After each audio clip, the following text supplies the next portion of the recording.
yo voy a hablar de financiación empresarial en tiempos de crisis, que es de lo que se me ha pedido que hable. Podría hacerlo de aquella manera, pues mire, no pidan dinero al banco y les voy a explicar cómo se tiene que negociar con otros intermediarios, pero yo creo que la ocasión la pintan bien para hacer un poco de reflexión, por tanto, de ver por qué hay empresas que van de una manera, de otra, y por qué el crédito no llega al sector privado y lo que vamos a tener que hacer. En primer lugar, esta es, luego ya me iré levantando, pero ahora para, digamos, encauzar el tema, esta es una crisis de deuda, es decir, esta crisis que hemos hablado tanto de la crisis, es una crisis de deuda que tiene varias manifestaciones o se manifiesta a través de varios cauces. Primero es una crisis económica, no sabíamos lo que gastábamos y nos creíamos que siempre el mundo sería un paraíso y gastamos más de lo que ingresábamos. Por tanto, digamos, primera defecación, gastar más de lo que ingresas, siempre tienes que gastar por debajo de lo que ingresas. Porque la otra parte era el pedir, pedir, pedir y endeudarse. Los bancos son malos, las cajas de ahorros son malas, todos son malos, pero también tú eres malo por pedir demasiado. Por tanto, tienes que tener muy claro cuál es tu nivel de endeudamiento y cuál es tu mínimo de solvencia. Y el que tiene esto claro no tiene ningún problema. Tercer punto, como yo, por más que hable de economía, pero yo soy profesor de contabilidad, por tanto quiere decir que a mí lo que me gusta es la contabilidad pura y dura. No ha habido análisis contable. La gente le han metido cada gol tremendo. Yo antes, hablando con compañeros de la prensa, lo comentaba. Yo no entiendo cómo una empresa como Gobex, Let's Gobex, ha llegado, Gowex, como quieran llamarla, ha llegado donde ha llegado, no lo entiendo, con lo que sería, digamos, la sofisticación y el invento de los ingresos. Y como esto la Comisión Nacional del Mercado de Valores además lo consiente y como esto puede cotizar en bolsa. Es decir, que hay cosas que no entiendo porque estamos viviendo otra vez el resurgir de las .com que fueron acumulación en los activos de caca y además todo esto debidamente financiado y endeudado. Luego hay otro problema que es las finanzas públicas. Hemos tenido unas finanzas públicas totalmente rotas, en donde se ha gastado mucho más de lo que se ha ingresado, pero luego también con lo que ha sido apechugar toda la reestructuración del sistema financiero, porque muchas veces cuando se habla del rescate, que era financiero, el rescate ha sido un rescate de España que se ha instrumentalizado a través de lo que ha sido el rescate bancario. Y luego el último punto de esto es que cuando todo va mal, al final socialmente tienes un empobrecimiento, gente en paro, etcétera, etcétera, con unas desgracias tremendas que gracias a Dios yo diría que Navarra en este caso, y lo comentábamos antes, es un buen referente de cómo se hacen las cosas, es decir, una tasa de paro realmente alta, pero muy baja en comparación con España. A mí me han dicho, tú tienes que hablar de varias cosas, y me han dicho, tal cual, lo que nos preocupa es la falta de financiación. A nivel macroeconómico hay dinero, pero ese dinero no llega a las empresas, las comparaciones entre España y otros países europeos, la diferencia entre el acceso al crédito para emprendedores y para proyectos de empresas ya establecidas, cuál es el papel de los bancos centrales y del Banco Central Europeo, y los bancos tienen cerrado el grifo de la financiación. Hay financiación sí, pero proyectos solventes, calidad del crédito, la ley de fomento de la financiación empresarial va a ser la panacea, y la financiación alternativa a la bancaria, ¿qué alternativas hay? ¿Cuánto dinero se mueve? Voy a dar respuesta a todos estos puntos y empiezo hablando de lo que va a ser la parte, digamos, más meollo nuclear, que es la financiación empresarial, esta falta de financiación. Fíjense bien, voy a ir presentándolo y luego vamos a ver ejemplos de todo, Por tanto, de cada cosa que yo diga les voy a presentar un ejemplo. En primer lugar, tenemos un problema de que la crisis financiera se manifiesta o tiene una consecuencia en la restricción crediticia y falta oferta bancaria, fundamentalmente, por una razón. Porque antes había muchas entidades financieras y si yo no tenía crédito aquí, cruzaba la calle, me iba allí y si no iba al otro, que mi cuñado tenía un amigo que me lo concedía. Por tanto, quiere decir que ahora hemos entrado en un oligopolio financiero y por tanto tenemos muy pocas entidades financieras. La pregunta, cuando yo arremeto con el sistema financiero y les digo a la gente de la banca, no dais dinero, me dice alguna vez algún alto directivo, me dice, toma este balance y dime si le darías algo. Yo le digo, no le daría ni los buenos días. Dice, por tanto, ¿qué quieres que hagamos nosotros? Ahí es donde yo creo que el papel del gobierno tiene que ser fundamental, instrumentalizando a través de una vía que sería el ICO. Pero estamos ante una realidad. y es que hay un desapalancamiento bancario y que además se han exigido unas mayores exigencias para que el capital de la banca sea puro, que sería a través de los test de estrés, de los cuales también vamos a hablar. Y nos encontramos que, mientras tanto, mientras que hablamos de que no hay financiación bancaria, estamos sometiéndonos a un proceso de desendeudamiento empresarial, porque somos conscientes de que había mucha deuda y además de desendeudamiento de los hogares y familias, porque tenemos una incertidumbre ante nosotros y decimos, oye, vamos a hacer una cosa, vamos a parar aquí lo que serían las alas de más deuda, y luego veremos cómo crece la deuda de las familias. Pero dicho todo esto, y conste que yo no estoy hablando ni mucho menos de Navarra, hablo del Estado central, del conjunto del Estado.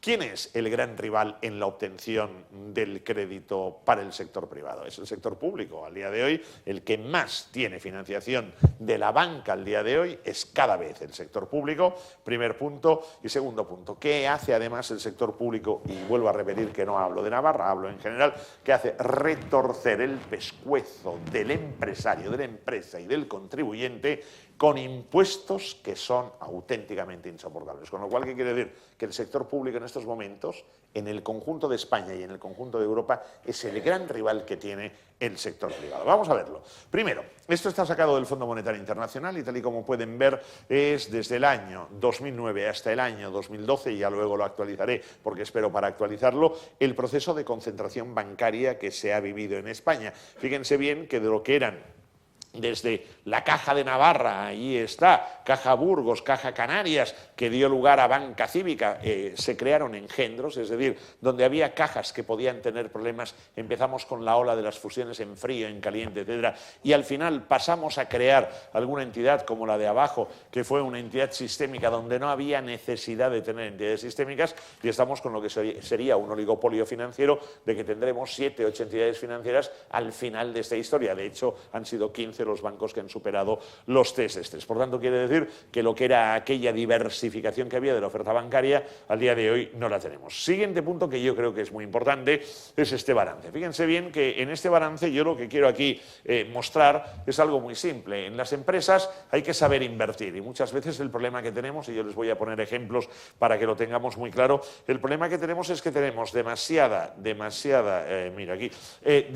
inversión, que lo que queremos es tener grandes edificios, grandes salas de reuniones, grandes naves y tal, y la pregunta que te has de hacer es ¿para qué quieres tanto activo fijo, tanta maquinaria, tanta sala, si no hay nadie? Tenemos un problema de activo circulante. En el activo circulante las empresas tienen dos problemas, uno se llama el stock, que se queda en la empresa y se acomoda, el otro es el deudor, a cuánto cobran los clientes, y el tercer problema ya es la falta de dinero, de liquidez. Pero todo esto también con lo que sería una cuestión, un momento, no, que esto no quería yo que saliera aquí, yo quería acá, esto sería por aquí, la financiación.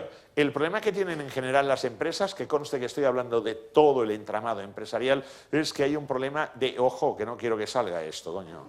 Es que estos mandos tan sofisticados, es el patrimonio neto, es decir, la financiación propia es baja, la deuda a largo plazo más o menos la tenemos, pero igual no suficiente, y el problema que tenemos es que hay mucha deuda a corto plazo. Es decir, lo primero que tenemos que saber es que el problema de la financiación no es un problema del pasivo, no es un problema simplemente de esta parte, que el banco no me da dinero, sino pregúntate realmente cómo inviertes, en qué inviertes y cómo tenías que invertir. Por tanto, quiere decir que tenemos un problema que es, permítanme que lo diga de esta manera, la defecación de la inversión. Si la cagamos a la hora de invertir, permítanme que lo diga así, la vamos a pifiar a la hora de financiar. Por tanto, este es para mí el aspecto clave. Dicho esto, la baja capitalización y luego que normalmente hemos descansado lo que era esta financiación en lo que era una deuda bancaria, excesiva deuda bancaria. Es decir, ya no pensábamos, ya no teníamos lo que sería innovación en cuanto a la financiación. Y les voy a hablar de un caso muy claro. Martín Safadesa, todos conocen esta empresa y aquí aparece, fíjense,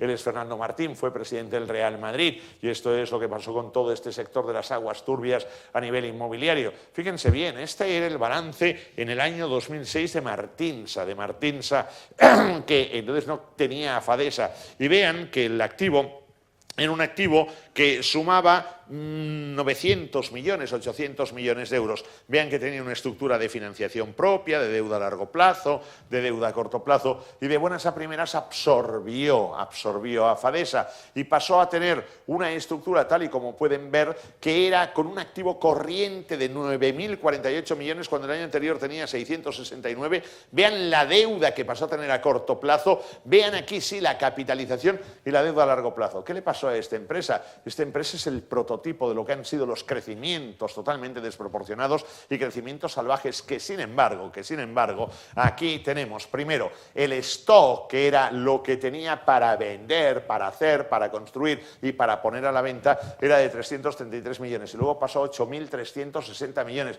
¿Quién hay que sea capaz de digerir en un año un crecimiento de stock tan brutal? Por tanto, nada. ¿Y te cargaste en qué momento? Tienes que saber leer la economía se va moviendo, 7 años de vacas gordas, 7 años de vacas flacas, 7 años de crecimiento, 7 años de parón. Y claro, ¿y cómo se financió todo esto? Todo esto se iba financiando con lo que era la deuda con los bancos, de forma y manera que los bancos acá tenían en el año 2006 326 millones, me cago en la mar salada con este mando, 326 millones de euros de deuda a corto plazo y en el año 2007 5.157. A ver, ¿dónde está el problema? El problema está en que Martín Sá actuó de una manera irracional, pero también los bancos, 5.157 millones, ¿cómo le puedes dar deuda a menos de un año, a esta empresa que quiere decir que va a convertir en dinero todo lo que tiene en el stock, que es un stock de 8.360 millones? Por tanto, el problema de la financiación es un problema de saber invertir, cómo tienes que invertir y de qué manera tienes que invertir. Aquí hay un problema crónico, es el tema del fútbol. Fíjense bien, ahora ha pasado todo lo que ha pasado con la banca, con Hacienda, pero es que el modelo de la Liga de las Estrellas era un modelo, fíjense bien, en este sentido, digamos, donde se perdía, y se perdía porque se gastaba más de lo que se ingresaba. Por tanto, que tienes que tener una cuenta de resultados saneada. ¿Para qué? Para de esta manera poder optar a la financiación. Y este es el último balance de las cajas de ahorros en España, un balance que yo he explicado muchas veces, pero fíjense bien, normalmente la situación de una caja de ahorros, ¿cuál es? Que la caja de ahorros tiene unos depósitos de los clientes y esto es la llamada financiación de minoristas, y este dinero, estos 590.000 millones de euros, los pone a trabajar en el activo, con lo cual da crédito a la clientela, que por una cosa, digamos, de pudor, el crédito a la clientela no pueden ser los 590.000 millones de euros, tienen que ser menos. Pero ¿qué pasaba? Que mientras había los Martinsas, Fadesas, había el que se endeudaba, etcétera, etcétera, las entidades financieras actuando irracionalmente, muchas de ellas, ¿qué hacían? Iban concediendo crédito. Y aquí conceden crédito a la clientela por 870.000 millones de euros. ¿Qué pasa con ese crédito? Que yo no tenía capacidad para dar tanto crédito a la clientela y venía cualquiera, me pedía y yo le daba en aquellos años que eran exuberantes. ¿Y qué pasaba? Que esta financiación, que era una financiación que no me cubría, por tanto no era suficiente y tenía que apelar a los mercados. Y al apelar, ¿qué es lo que ocurría? Al apelar tenía una financiación mayorista, la de los mercados, que me había liado aquí. Un momento, aquí este mando, acá. Entonces voy a ponerme las gafas porque si no este mando me la va jugando. Además es todo negro, porque cuando es plateado, entonces puedo yo de alguna manera lo veo, pero es todo negro, es sofisticado, y entonces el tío que lo diseñó es un tío que pasa pocas diapositivas. Dice, mira, qué bonito que queda, ¿no? Pero pasa pocas diapositivas. Bueno, entonces acá tenemos la financiación esta, que es la de los mercados. Pero claro, ¿qué problema había aquí? Aquí había un pequeño problema, que resultaba que los fondos propios de estas entidades eran muy limitados, y aquí, mientras tanto que ha asomado, que yo no quería que asomara todavía, había la calidad del crédito. Es que le daba crédito al primero que pasaba, empresa que crecía a lo bestia, señor que pasaba por allí. ¿Y qué pasó? Pues hubo un momento en el que con tanto endeudamiento y tan pocos recursos propios se podía reventar. Y es que es lo que ocurre a partir de acá. A partir de acá lo que ocurre es que se inventan un jolgorio, que son las participaciones preferentes, y ahora viene la crisis contable. No hay ningún alumno mío, ni ningún familiar de ningún alumno mío que se pillara por las participaciones preferentes, porque yo me paso el primer mes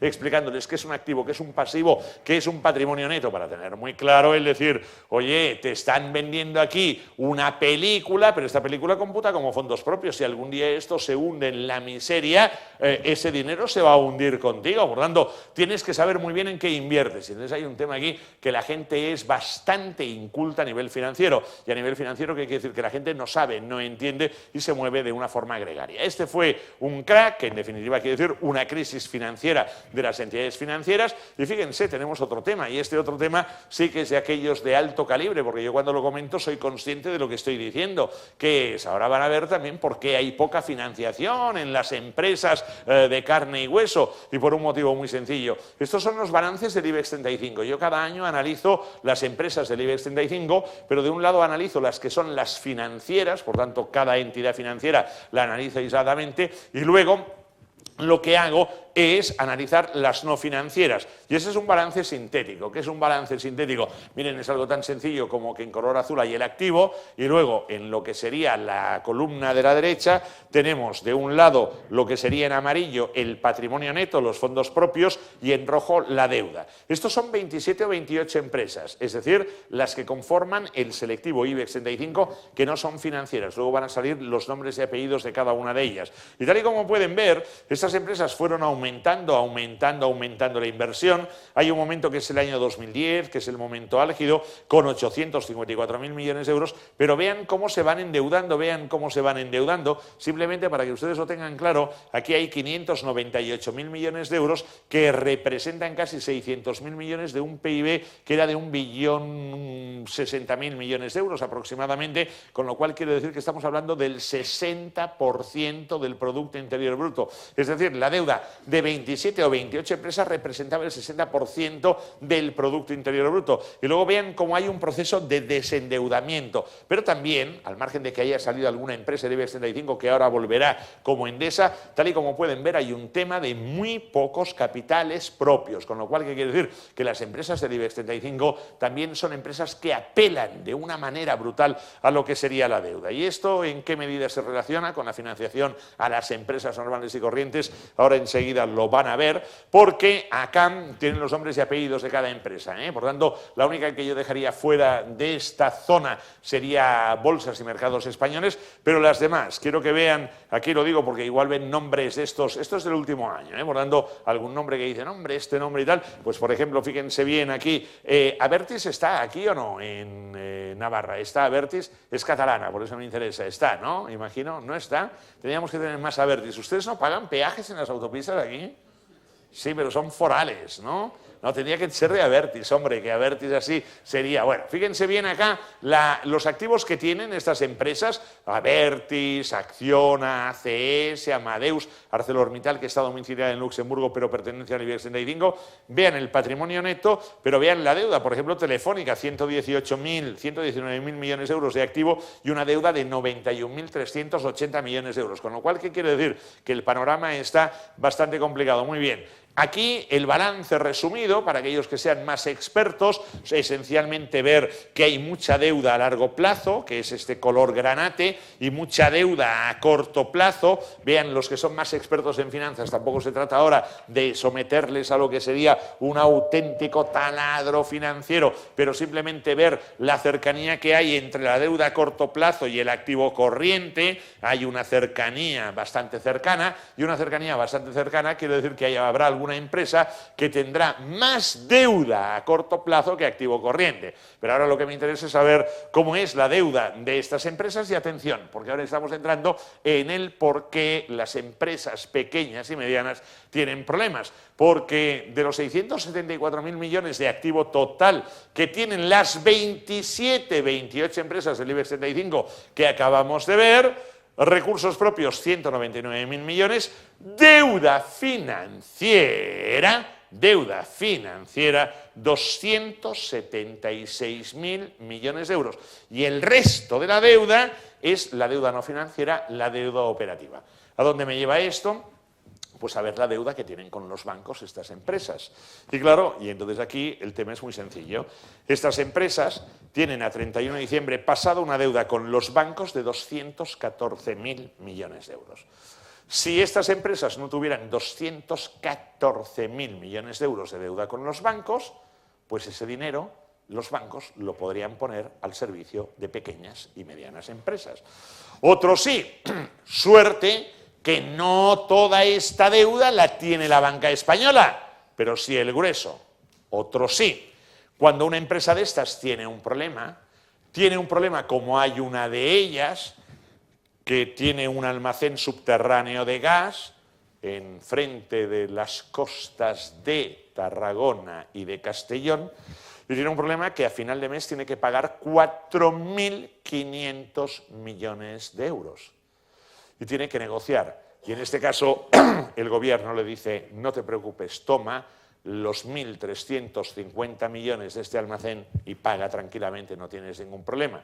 Pero en el momento que una de estas empresas tiene un problema de que resulta que la deuda no la puede pagar y va a los bancos, le dice, oye, los 2.500 millones de euros no te los voy a poder pagar. El banco no tiene los 2.500 millones de euros y el banco no cobra los 2.500 millones de euros, no los puede otra vez reinyectar en el sistema. Con lo cual, ¿qué quiere decir? Que el endeudamiento de estas empresas, que son monstruos para la economía española, que van muy bien, etcétera, etcétera, cuidado también que juegan una muy mala pasada, porque el recorte de la financiación bancaria a las empresas de carne y hueso, sobre todo, se ha agravado a raíz del crecimiento brutal de estas empresas. Por tanto, esto también lo hemos de saber. Y luego viene un tema.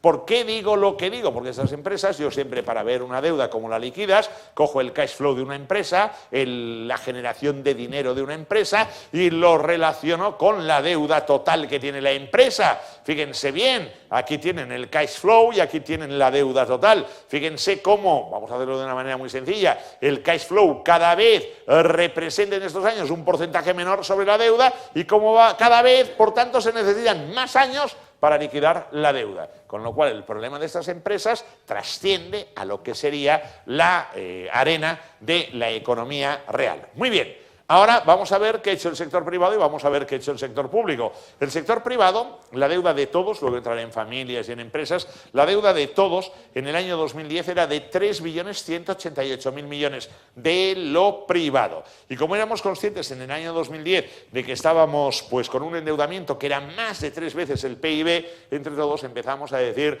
hemos de desendeudarnos.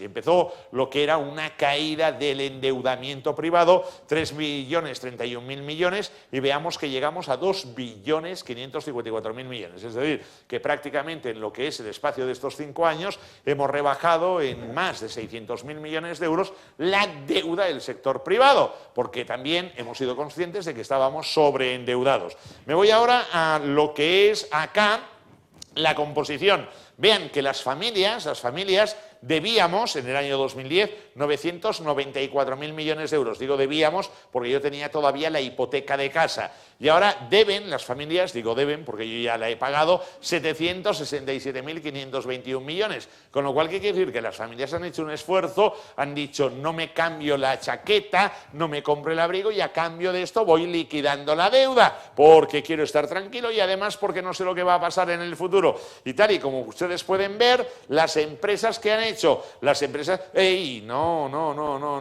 con este mando, ¿qué es esto? Y las empresas que han hecho, las empresas han ido recortando la deuda empresarial de 2.194.000 millones, han ido bajando y han entrado en un proceso que le llamamos de desapalancamiento. Pero fíjense bien ahora, cuando yo comparo lo que ha sido la evolución del endeudamiento privado y del endeudamiento público, aquí hay un punto en el que esto prácticamente podemos decir que en 2 años o 3 años va a converger. ¿Por qué? Primero, porque yo creo que vale la pena que lo sepan.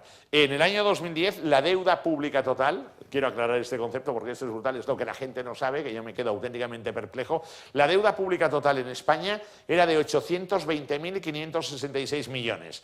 Y el pasado 30 de junio, la deuda pública total de España es de 1.493.000 millones. Hago una aclaración que es clave. Estos son los pasivos en circulación. Esto es lo que tiene que pagar el conjunto del Estado, de empresas públicas, de agencias, de todo. Los proveedores, los acreedores. Esto no es 1.020.000 millones. 1.020.000 millones es el engendro del invento que se hizo a efectos de la deuda según el protocolo de déficit excesivo para la Comisión Europea. Con lo cual, ¿qué quiere decir? Que aquí tenemos un problema tremendo. Y el problema tremendo tremendo es que nos estamos encontrando ante una caída del endeudamiento privado, por tanto el desendeudamiento, y ante un aumento de la deuda pública que es borbotuda. Por tanto, este incremento de la deuda pública quiere decir que no me digan a mí que las cosas van bien, coño, porque cuando las cosas van bien uno no tiene deuda y uno rebaja la deuda. Cuando me dicen que todo va bien, va bien, va bien, pero debemos ahora, fíjense bien, acá cuando llegó Mariano 954.000 millones y ahora debemos 1.493.000 millones, ¿qué quiere decir? Que hemos aumentado en más de 500.000 millones de euros la deuda, por tanto se ha incrementado en un 50% respecto a lo que había en el año 2011, por tanto esto no va bien. Y entonces, claro, estos son enemigos. ¿Por qué son enemigos? Porque estos necesitan dinero. ¿Quién les financia a ellos? Les financia el financiador. ¿Y dónde es el financiador? Los mercados financieros. Y los mercados financieros, en vez de poner el dinero en lo que sería el bolsillo de las empresas, se lo dan a estos. ¿Y los bancos qué hacen? Es muy sencillo. ¿Los bancos qué van a hacer? Y lo vamos a ver. Hombre, los bancos, en vez de decir, tengo que darle aquí crédito a esta empresa, voy a poner a un analista, tienes que analizarme un departamento de riesgos, etcétera, y le voy a cobrar el 4% y a sufrir, ¿qué hago? Suscribo deuda pública, hay un tío que me controla la cartera de deuda pública, todo informatizado, y que me lo mira una vez cada 2 meses, y adiós, muy buena, y ya está. Por tanto, ¿aquí qué quiere decir? Que aquí tenemos un problema muy fuerte, es decir, el Estado tiene que de alguna manera reducir estas hechuras. ¿Qué ha pasado a nivel de lo que sería deuda puramente financiera? Datos del Banco de España. Vean cómo en los años de eclosión nos fuimos endeudando, el dinero era fácil, invitaba, y en definitiva el que no comía préstamo es que era tonto, y vean cómo luego nos hemos dado cuenta, estos son las empresas, deuda financiera, deuda de préstamo financiero para entendernos, que han sido las que han ido reduciendo la deuda, que ahora está en 1.025.000 millones. Y las familias, ¿qué hemos hecho las familias? Las familias, debido a las circunstancias, claro, miren, en 2003 aquí decíamos olé, olé, olé, ¿y qué pasaba? Olé, vamos bien, oye, que me quiero cambiar de piso, oye, que me quiero comprar un apartamento fuera, oye, ¿y por qué no tenemos también una finquita aquí? ¿Y por qué no nos cambiamos de coche? Olé, olé, olé. ¿Y es que pasaba? Olé, olé, olé, iba aumentando la deuda, hasta que al final aquí dijimos, ¿qué tenemos que hacer? Descubrimos aquella tía, que era la hermana de nuestro padre, que era aquella que casóse con aquel señor que era de un pueblo, pero que era un terrateniente, y mi padre no se hablaba con ella, y había mala relación, y la pobre no tuvo hijos, y estaba en una residencia, íbamos a ver a la tía, la tieta, que diría Joan Manel Serrat, la íbamos a ver, y la veíamos allí en la residencia. Como la tía tenía buena posición financiera y no tenía hijos, nos daban 1.000 eurillos cada sábado, coño, entonces dijimos, vamos a verla también el domingo, ya nos daba 2.000 eurillos, y entonces al final le dijimos aquí a la tía, le dijimos, tía, que no puede ser que esté aquí en la residencia, no pasa nada, venga con nosotros, hombre, bueno, pero yo en vuestro piso, no, hombre, no, que queremos que esté cómoda, ya vamos todos a su casa. Y entonces ahí de esto, y bueno, y esto nos ayudó a rebajar la deuda, pero el problema es que ahora se ha muerto la tía y ya nos hemos gastado todo el dinero, por tanto ahora nos cuesta de verdad rebajar más la deuda, esfuerzo que han hecho las familias. Pero mientras tanto, ¿qué ha pasado con la deuda pública? La deuda pública, pasivos en circulación, la de verdad, de 508.000 millones en el año 2007, que era el 47%, se va disparando, y vean que estamos acá en el año 2014 con 1.493.000 millones. Dicho de otra manera, aquí debíamos el 47% del Producto Interior Bruto y ahora debemos el 142%, es decir, que debemos prácticamente por cada euro que producimos 1,5 euros en concepto de deuda pública. Esto es insoportable para el sector privado, que está viviendo lo que sería esta carencia, en definitiva, de financiación. ¿Cómo ha evolucionado la financiación al sector privado? Bueno, véanlo, esto es sacado del Banco de España, el gráfico, vean en Europa cómo ha caído, por tanto quiere decir que Europa vivió sus años de eclosión y luego de hundimiento, y vean en el caso de España, me cago en la mar salada, es duro esto, ¿eh? En el caso de España, de qué manera subió, más que en Europa, y luego la caída, que ha sido una caída brutal del crédito al sector privado. Vamos a ver algunas cositas de detalle. Por ejemplo, esto sacado del último boletín del Banco de España del mes de octubre. Fíjense bien la evolución de lo que es. En color naranja está la evolución de la financiación a los sectores públicos, administraciones públicas. Por tanto, vean ustedes cómo se movía siempre en una zona alta que ahora parece que en estos momentos está cayendo.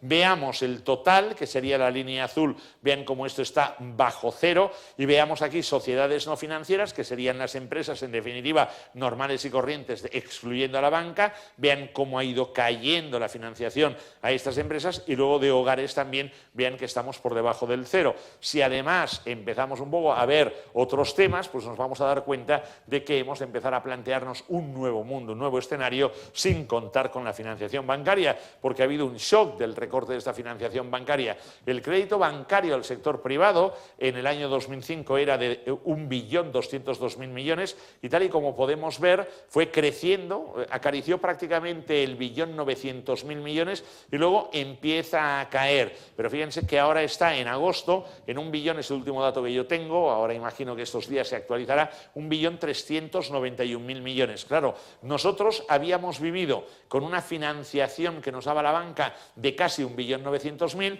y ahora estamos por debajo del 1.400.000. Quiero decir que hay 500.000 millones que nos han desaparecido. Estos 500.000 millones son los que necesitaba para operar, para funcionar la empresa española, también las familias, pero fundamentalmente la empresa española, y claro, ahora son los que no tenemos. Si nos ceñimos a lo que sería actividades productivas, por tanto lo que sería mundo empresarial propiamente dicho, aquí vemos cómo en el año 2005 había una financiación de 604.000 millones de euros, y vean esto cómo va incrementándose.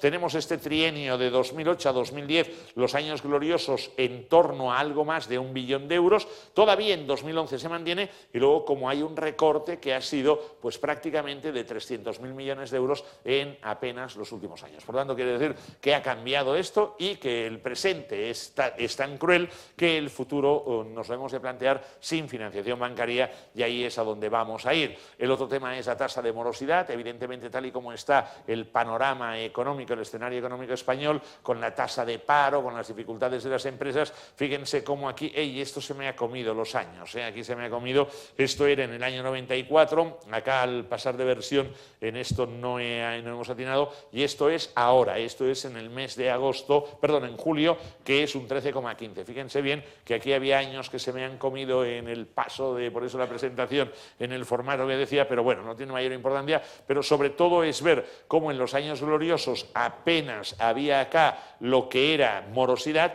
y cómo a partir de este momento, que sería el año 2011, 2010, 2011, hasta ahora va creciendo lo que sería la tasa de morosidad. También sacado del informe de estabilidad financiera del Banco de España, el crédito al sector privado residente, vean cómo desde agosto del 2009 hasta agosto del 2014 ha ido cayendo de una manera brutal. Aquí esta recuperación, esta discontinua, es por el tema del ajuste del Sareb. La variación interanual del crédito al sector privado residente por sectores de actividad. Vean ustedes, por ejemplo, esta caída azul tan brutal es del sector de construcción y actividades inmobiliarias, y luego también estaría en verde las familias, y en color, digamos, más así grana, ahí familias, vivienda, y familias, atención ahí, excluyendo viviendas, con lo cual sería el color calabaza, que vean que está repuntando, es el crédito al consumo. Esta va a ser una Navidad importante, porque va a ser una Navidad en la cual operadores como el Corte Inglés, Amazon, etcétera, van a lanzar una campaña muy agresiva para consumo, y sin embargo, curiosamente, el sector de la distribución alimentaria está muy preocupado porque teme que van a ser unas Navidades en donde se va a vender menos que el año pasado. ¿Y esto qué quiere decir? Que la gente tiene una renta más o menos limitada, y lo que vas a hacer es dar prioridades en cuanto al consumo. Por tanto, el único estímulo sería la financiación al consumo de las familias va bien, en cambio la financiación, digamos, de la vivienda todavía sigue estando un poco en caída. Bueno, hay más gráficos, tampoco les quiero cansar mucho. Por ejemplo, hay un tema que sería para hacernos reflexionar luego, el crédito nuevo que se ha concedido al sector privado. Vean cómo en principio parece que en el mes de julio estaba por debajo del mes de junio, estamos hablando de algo más de 30.000 millones de euros, y un tema muy interesante también que el Banco de España está poniendo el énfasis es la tasa de aceptación de solicitudes de crédito para empresas no financieras, con lo cual el Banco de España parece que incluso es optimista al decir, bueno, esto que había caído en los últimos años, parece que ahora está viviendo una cierta recuperación. Bueno, son datos que el Banco de España va trabajando con lo que sería la actualización y cada vez más con los mecanismos de que dispone para el control. Dicho esto, conocemos la situación de España, no he descubierto la sopa de ajo ni mucho menos, ahora vamos a ver qué pasa en el resto de Europa y fundamentalmente en lo que sería nuestro ámbito. Fíjense bien en un pequeño detalle, esto es la financiación al sector privado en el área del euro y esto es la financiación a los sectores no financieros en España. Hay un pequeño detalle, vean que la financiación al sector privado en el conjunto de la zona euro es de 12.575.000 millones y vean que aquí en empresas y familias tenemos 1.797.000 millones. Luego veremos el PIB de los países, con lo cual podríamos decir que España parece que tiene una deuda, bueno, que es elevadita en proporción a la aportación del PIB. Vean cómo en toda la Europa del euro, las familias toman préstamo por 5.190.000 y vean cómo las familias en España ahora, en julio del 2014, tienen 765.000 millones.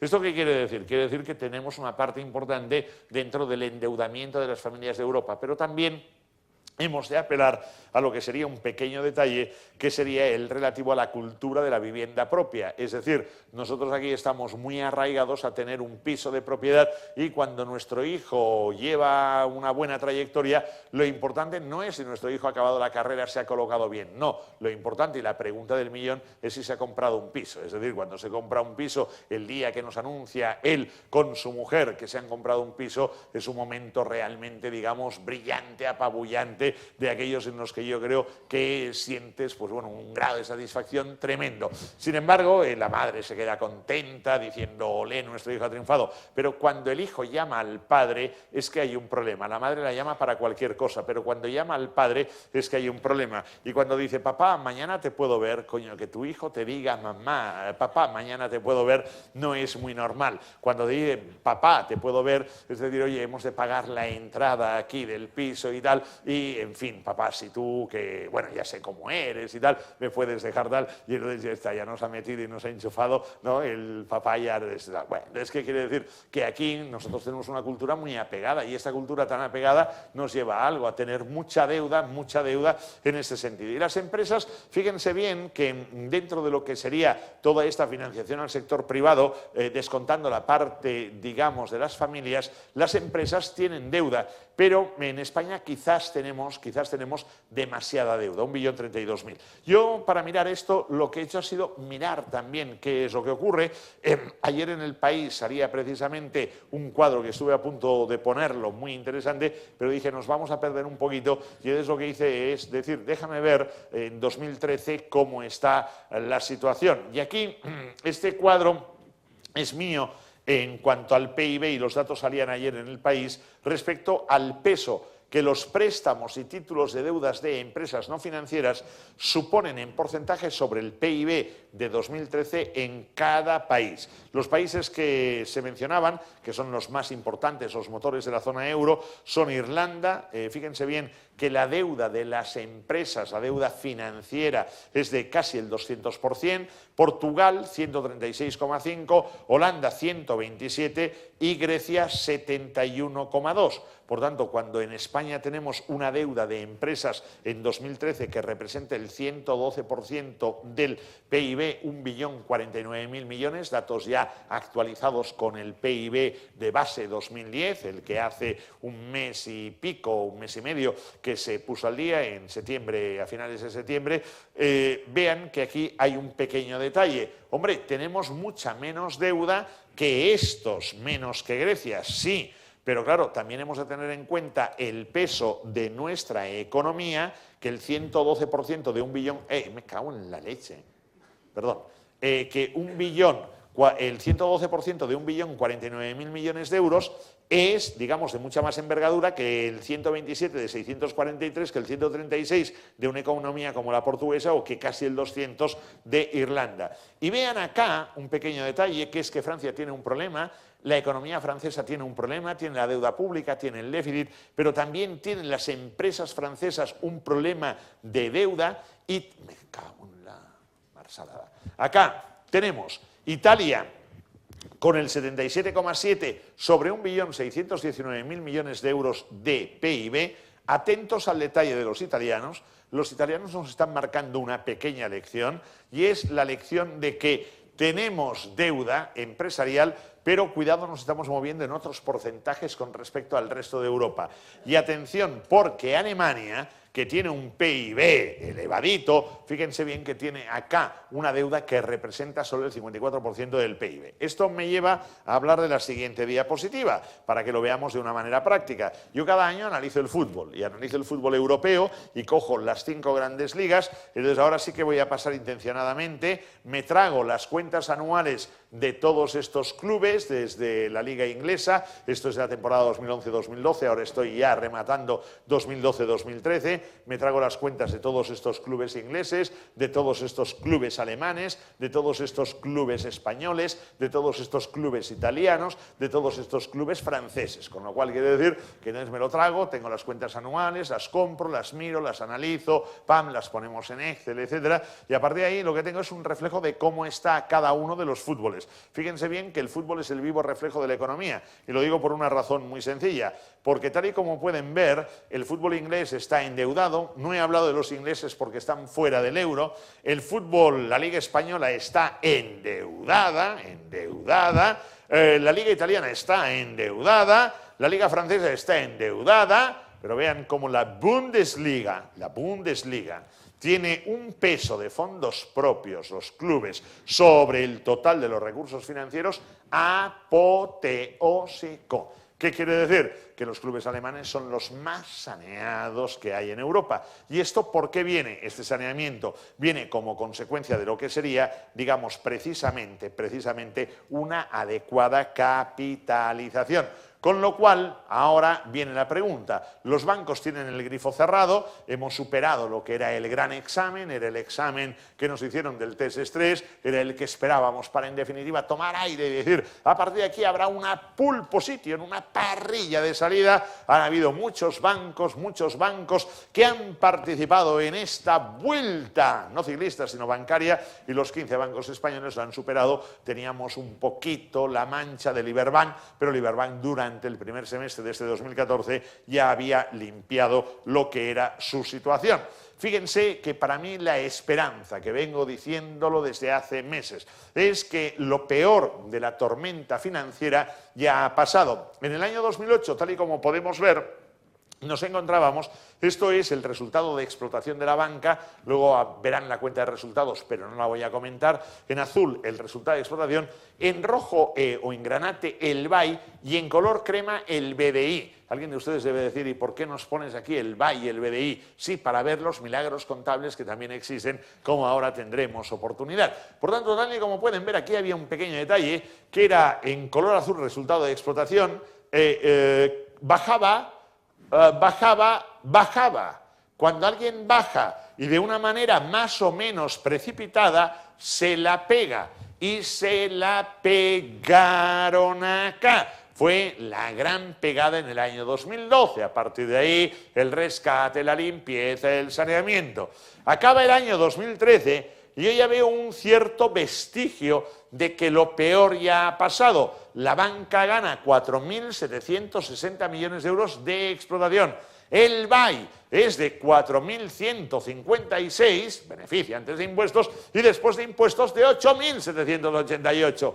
¿Qué ha pasado, amigo mío? Los milagros del impuesto sobre beneficios, que ¿quién dijo que era un maldito gasto? Sí es una magnífica fuente de ingresos. Bueno, pero fíjense bien que acá había habido una situación deplorable en estos años, con una pérdida tremenda, pero observen qué pasa a 30 de junio del 2014. en 30 de junio del 2014 el resultado de explotación es positivo, vean que el BAI es positivo y vean que el BDI es inferior al BAI. Por tanto, ¿qué quiere decir? Que en principio ya estamos, creo que de verdad, estamos saliendo de lo que ha sido este bache por parte de la banca, que bueno, un bache que hemos pagado todos, pero al día de hoy diría que esto se ha despejado. ¿Y esto es buena señal? Sí, porque en principio quiere decir que ahora la banca ya teóricamente estará en condiciones de dar crédito bancario. Ahora veremos si va a dar o no va a dar crédito bancario. Aquí está la cuenta de resultados para aquellos que quieran los detalles, etcétera, pero en principio, digamos, no voy a entrar, esto lo hago en clase con mis alumnos, que analizamos y vemos cada entidad financiera qué es lo que le ha pasado y cómo ha ido. Tema aquí clave, también el balance. Este balance es el de 31 de diciembre del 2013 y aquí había un aspecto, no les voy a cansar mucho, vean la parte en azul que son los créditos, 1.926.000 millones, lo que había de dudosos. Aquí las correcciones de valor son las provisiones, había 186.000 millones de euros cubriendo lo que eran estos 197.000 millones y aquí el patrimonio neto en color amarillo, con lo cual decías, hombre, a ver, en principio la banca si ahora tuviera algún traspié lo podría aguantar. ¿Cuál era el peso de los fondos propios? Era el 7,98%. Me voy ahora al balance del mes de agosto, que es el balance que me servía de posición para decir qué va a pasar en el test de estrés, con lo cual yo esto ya de alguna manera lo explicaba antes del test de estrés. Fíjense bien que el crédito está en 1.820.000 millones. Primer tema, ha bajado de 1.926.000 a 1.819.000. También ha bajado la morosidad. El dudoso son 189.000 millones de euros, el patrimonio neto son 244.000 millones casi, por tanto mejor que en junio, y la protección, las provisiones para cubrir estos activos dudosos son 180.000 millones. Por tanto, en principio, el balance agregado de las entidades de depósito era, de las entidades de crédito de la banca era bueno. Cuestión también que quiero destacar, hay un pequeño detalle que es para verlo, que algún día habrá que analizarlo, que es los depósitos. Acá 2.066.000 millones y acá 2.016.000 millones, con lo cual quiere decir que hay menos depósitos en la banca. ¿Dónde está ese dinero? Esta es esa pregunta que ya tendremos que ver. Pero bueno, ahora yo les pido que miren la parte, voy bien de tiempo, sí, que miren la parte amarilla. La parte amarilla, este es el balance de la banca, que yo lo saco a partir de datos del Fondo Monetario Internacional. Y entonces digo, a ver, el balance de la banca de una manera muy resumido. ¿Qué es lo que me interesa? Me interesan dos aspectos. Primero, me interesa ver qué pasa con el crédito al sector privado.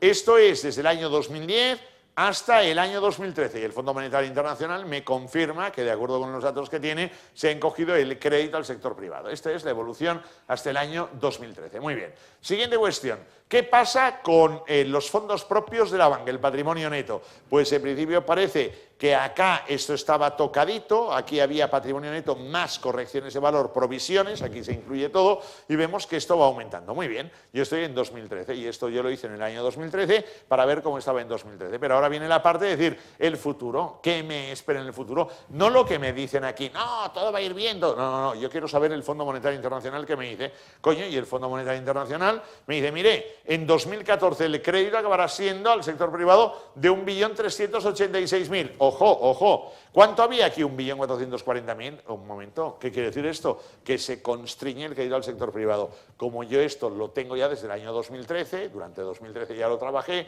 por tanto ya lo sabía, pues habrá menos crédito. No me ha dicho el del banco, nada, habrá menos crédito, ¿por qué? Tía, ¿y usted cómo lo sabía? Luego la gente me pregunta, no, porque yo soy mago, yo soy adivino, yo soy gurú, hombre, coño tal. En el año 2000, bueno, esto es un momento que ahora se me queda acordado, esto es 2014, 2015, 2016, 17 y 18. ¿Qué quiero destacar? Quiero destacar un pequeño detalle, que este año menos crédito que el año pasado, el que viene menos crédito, el otro un poco más de crédito, el otro un poco más de crédito y el otro un poco más de crédito. Pero en 2018 tendremos menos crédito de la banca que en 2013. Con lo cual, ¿qué quiere decir? Esta es la tendencia, el dibujo, el escenario que se está oteando. Cuestión a tener en cuenta que la parte del patrimonio y ajustes de corrección, que ahora está en 425.000 millones de euros, bajará a 410.000 y se irá encogiendo. Con lo cual, ¿qué quiere decir? que habrá menos colchón de protección, seguramente porque se habrá tenido que tirar de él para hacer alguna cosa. Y cuestión que me preocupa mucho, sería el tema de depósitos, porque vean, aquí está en este color rosáceo, que van bajando y se mantienen, o sea, con lo cual, ¿qué quiere decir? Que llevaremos poco dinero a los bancos. Y si llevaremos poco dinero a los bancos, ¿qué quiere decir? Pues coño, que lo tendremos en casa, guardado, pero claro, en casa guardado puede ser un ladrones, vengan acá. Con lo cual veremos lo que pasa. Bueno, el papel de los bancos y del Banco Central Europeo es aquí cuando ya se pueden imaginar. Hay un informe de estabilidad financiera del Banco de España, me da el balance a 30 de junio. Tiene alguna discrepancia con el que acabamos de ver. Yo lo quiero acabar de repasar porque los datos consolidados del Banco de España no me acaban de cuadrar con lo que el propio Banco de España reporta, que es la financiación al sector privado. Me dice que hay 2.177.000 millones, pero lo que me interesaba ahora era ver un detalle, ¿no? ¿Cuánto se está financiando al sector público? Claro, y aquí es cuando viene el kit de la cuestión. Hay 519.000 millones, que es la financiación a las administraciones públicas, con lo cual, ¿qué quiere decir? Amigo mío, este es el tema que confirma que cada vez el sector público necesita más dinero y la banca española le está financiando. Activos dudosos totales, 213.000 millones de euros, y el préstamo del Eurosistema, que llegó a ser de más de 400.000 millones en el año 2012, ahora está en 154.000 millones. Por tanto, yo diría, grosso modo, la banca está en una situación más o menos saneada. A Mario Draghi le preocupan datos que ahora vamos a ver, y le preocupa el decir, oye, aquí el crédito no funciona, el euro está débil, hay que combatir un fantasma que es el de la deflación, y vamos a tener que tomar medidas no convencionales. ¿En qué van a consistir? En que directamente el Banco Central Europeo compre deuda pública de los mercados secundarios. Por lo tanto, es a donde vamos, porque el endeudamiento público de la zona euro ya no da para más, está galopando y con riesgos de incumplimiento en el pago de la deuda. ¿Qué vamos a hacer? Vamos a tomar medidas, ven que aquí esto está aquí la plana mayor, bien, vamos a tomar medidas de bajar tipos de interés simbólicamente, de cobrar a los bancos por dejar el dinero en el Banco Central Europeo, y vamos a poner barra libre de dinero a cambio de que se dé financiación a las empresas, sobre todo a las pymes y a las familias, y vamos a comprar activos privados. A partir de ahí empieza todo el juego, digamos, de letras del Banco Central Europeo, y en principio la idea es que habrá una gran subasta el día 11 de diciembre, que superados ya los test de estrés, van los bancos a pedir dinero, porque no pedían ahora, porque decían, yo voy a pedirte dinero y luego vas a venir tú, el tío Paco, con las rebajas, que me vas a decir que este crédito que yo he dado, este crédito no computa. Bueno, temas que yo creo que son interesantes. Primero, ver la evolución del PIB. Vean aquí que el PIB ha crecido de una manera muy pequeñita, 0,2%, 0,3% en la Europa de los 28, primer tema. Segundo tema, vean que la economía española es el motor, por decirlo de alguna manera, de la zona euro. Un momento, pero acá estamos con un 0,5%, que es una birria, es decir, bueno, Grecia bien, tenemos aquí Eslovaquia bien, Reino Unido bien, y a nivel interanual, vean que España estaría creciendo en el 1,6%, esto es buena señal. Vean que Estonia crece más que nosotros, la República Checa. Aquí hay un tema de crecimiento, que es que las economías que no están en la zona euro, las nuevas economías de Europa, son las que de verdad están creciendo, tienen más recorrido, y las otras me da la impresión de que están agotadas. Y un tema que nos preocupa, que es la deflación. La deflación, al margen de cualquier consideración económica que se pueda hacer, es que bajas precios para vender, ¿de acuerdo? Por tanto, quiere decir que si bajas precios para vender, de alguna manera tendrás que redimensionar toda tu estructura en el futuro para intentar ganar alguna cosilla. Y esto ha pasado en Europa, y esto es lo que pasa aquí en España, y esta es la previsión del Fondo Monetario Internacional que me presenta de inflación, con lo cual, como pueden ver aquí, tenemos una tasa de inflación muy baja, que de hecho se va a producir hasta más o menos el año 2019, que estaremos con el 1,3%. Muy bien, ahora hemos superado el test de estrés y ahora viene el momento. Los bancos no quieren la financiación que le vamos a dar. Bueno, vamos a ver financiación empresarial en tiempos de crisis, y vamos a ver las diferencias entre el acceso al crédito para emprendedores y para proyectos de empresas que ya están establecidas. La primera pregunta es que a mí el concepto de emprendedor me encanta. Lo que pasa es que yo, el emprendedor, no sé si es el aventurero de la empresa o es el empresario. Es una duda que yo tengo. Por tanto, la primera duda sería que me despejaran realmente precisamente porque se ha puesto de moda tanto emprendedor, o sea, uno quiere ser empresario o no. El emprendedor parece ser que es aquel que igual entra un poco de refilón y que se cuela, ¿no? Por tanto, hay que saber tú realmente qué quieres ser. Yo quiero ser empresario. Lo digo porque ahora hay mucho emprendedor. Vean ustedes cuál es la evolución de la EPA y verán que cada vez hay más trabajador autónomo. Más que trabajador autónomo, lo que hay es mucho tío que estaba asalariado en una empresa y que le han dicho, si quieres seguir trabajando para nosotros, chaval, te pones ahora por tu cuenta y nos facturas a través de lo que sería un autónomo, pero a ti no te tenemos en la empresa. Por tanto, primero, ¿somos o no somos emprendedores? ¿Tenemos el coraje? ¿Qué tal vamos de formación? Aquí hay una cuestión clave. Hay mucho chaval que se tira a la piscina, es decir, uno de los problemas que hay ahora es que la gente se tira a la piscina, o bien tiene un bagaje de formación que es muy académico, que le han explicado aquí,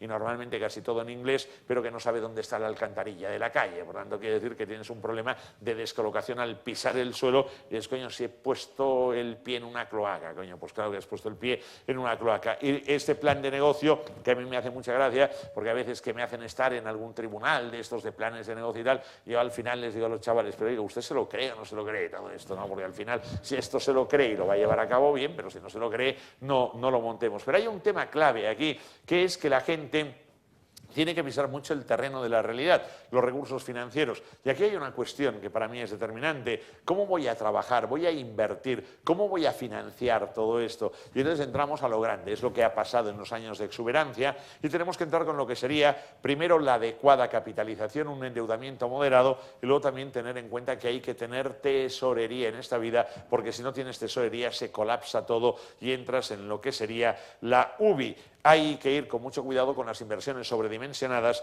y hay que saber planificar y saber revisar.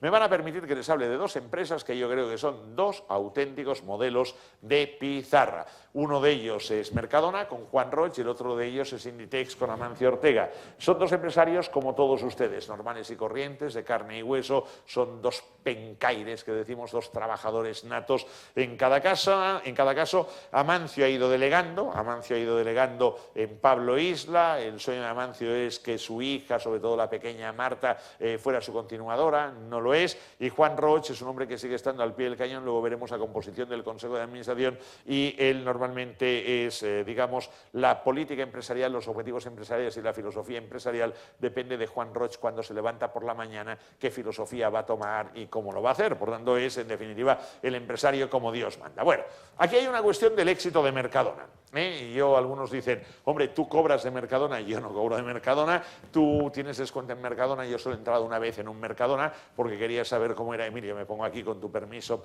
quería saber cómo era un Mercadona y fíjense bien que hay un pequeño detalle que es interesante, que es ver en el año 2005 Mercadona tenía 2.985 millones de euros de inversión total en el activo, tenía una financiación propia de 804 millones y tenía una deuda total de 2.180 millones. A partir de ahí, Mercadona inicia una etapa de crecimiento, en donde no pierdan de vista el lado amarillo de este crecimiento y vean ustedes cómo acaba acá. Aquí voy a sacar incluso mi nombre para que no sea obstáculo y si pudiera sacaría hasta la mesa, lo digo para que esto quede como muy claro, por una cuestión importante, porque vean que acá Mercadona ha llegado a donde ha llegado a través de un proceso de capitalización. Es decir, Mercadona ha ganado muchos millones de euros y este señor, aparte de tocar algo con toda la legitimidad del mundo, lo que ha hecho ha sido reinvertir. Y entonces ahora tenemos 6.517 millones de euros, de los cuales 3.438 son fondos propios y 3.079 es deuda. Primer secreto. Segundo secreto, cambiar lo que era, digamos, el cliché, el estereotipo del sector de la distribución alimentaria. ¿Qué decía el cliché? Siempre hay que trabajar con fondo de maniobra negativo. Muy bien. Y este señor, a partir de un momento determinado, que nos podemos situar, me pongo acá, para que todos lo puedan ver, perdón, acá, en 2009, vean cómo está, un momento, cago en la marsalada, en 2009, acá, estoy aquí, vean el activo corriente en azul clarito, vean la deuda a corto plazo en rojo, fondo de maniobra negativo, pero acá esto empieza a cambiar. Acá cambia y acá ya ha cambiado. El cash, el dinero en la caja que tiene Mercadona son 2.583 millones de euros, con lo cual prácticamente cubre casi toda la deuda a corto plazo. ¿Mercadona qué hace aquí? Toma decisiones fuertes y firmes. Dice, tengo que tener un stock de una marca, de otra marca, de otra marca, de otra marca y de otra marca. Yo voy a hacer en la estantería lo que vendo y lo mío. Y lo que voy a hacer es el interproveedor. Y dice, malo, no se apriete y tal. No hay ninguna empresa del sector de la distribución alimentaria que pague a 53 días a sus proveedores. Mercadona sí. ¿Y qué es lo que está haciendo Mercadona? Mercadona dice, no quiero yo el proveedor así, yo quiero que tú trabajes para mí y vas a trabajar. Y quiero que tengas mis fábricas, las fábricas de pan para mí y tal. Muy bien, te gustará o no te gustará y el plan será a largo plazo. Muy bien.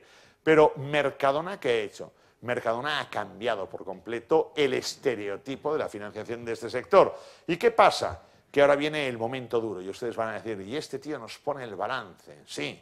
¿Y nos lo va a analizar? Sí. Pero voy a ser rápido. Primero, primer aspecto. Quiero que vean un pequeño detalle. Mis chavales lo saben de pe a pa. Mercadona en el año 2008 en color azul el activo no corriente. En 2009 el activo no corriente, esto es el activo fijo, la inversión. Mercadona en 2010, Mercadona en 2011. Mercadona en 2012, Mercadona en 2013. ¿Mercadona qué hace? Mercadona no invierte cuando no se tiene que invertir. Va nutriéndose, se va capitalizando y a partir del momento en el que el panorama está, en catalán decimos futut, ¿me entiendes? Si digo futut, complicado, fastidiadillo, con otra palabra más en castellano, a partir de este momento, jodidillo, lo ha dicho usted, yo no, vuelve a invertir. Tema clave, hay que saber invertir y hay que saber cuándo invertir. Y hay que en un momento determinado esperar, enriquecerse, fortalecerse y acometer la inversión. Por tanto, el saber invertir. Este es para mí el mérito. Y a partir del momento en el que estoy consolidado, ¿verdad que ahora está en Navarra, Mercadona? Ahora. ¿Y verdad que ahora está en Vitoria y empieza el desembarco en Euskadi? Pues ahora. Antes no. Y el extranjero ya llegará. Primero tenemos recorrido en España durante 4 o 5 años y lo del extranjero va a ser un paso muy bien controlado. Y ahora ustedes dicen, maldito este tío, el balance. Bueno, vean que vende más Mercadona, pero la existencia prácticamente está igual, con lo cual aquí hay un secreto clave para tener menos financiación, que rote la existencia, rotación de la existencia. Entras en un almacén, no veo nada, ¿qué pasa? Fantástico, todo vendido, maravilloso. Y el segundo punto es, miren, por favor, miren a ver acá en este pasivo si ven alguna deuda con algún banco.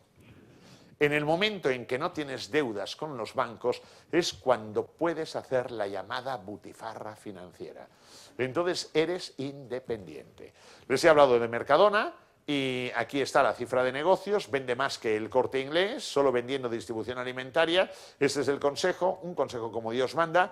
Juan Roch, Hortensia María Herrero, Hortensia Roche Herrero, Amparo Roche Herrero, Juana Roche Herrero, Rafael Gómez, que es una empresa que se quedó y está como consejero, Fernando Roche Alfonso, el del Villarreal, que es su hermano, el de Pamesa, y la secretaria Carolina Roche Herrero. Con lo cual, las reuniones del consejo se celebran los martes por la tarde a partir de las 8 de la tarde. A las 9 se acaba porque igual juega el Valencia Basket y entonces dice, bueno, vamos que de esto, que yo tengo el Valencia Basket, por tanto vamos a quedar el domingo en casa todos a las 2, que vamos a continuar con todos estos temas de consejo. Y entonces el domingo cuando llegan a las 2 a casa todas las hijas con los maridos y tal, y los hijos y tal igual, dice Juan Roche, dice a comer el arroz que ya está todo, pero papá teníamos que, ya lo he decidido, ya está, venga, comamos y tal. Esto es como funciona una empresa, ¿de acuerdo? La empresa funciona de esta manera, él lo dice y tal. Y luego, además, en las cuentas anuales se honra y se jacta en decir, el Consejo de Administración se reúne una vez al año. Y ya está, oiga, y hacer puñetas que no me interesa. Bueno, pues un momento, yo creo que este modelo. El otro modelo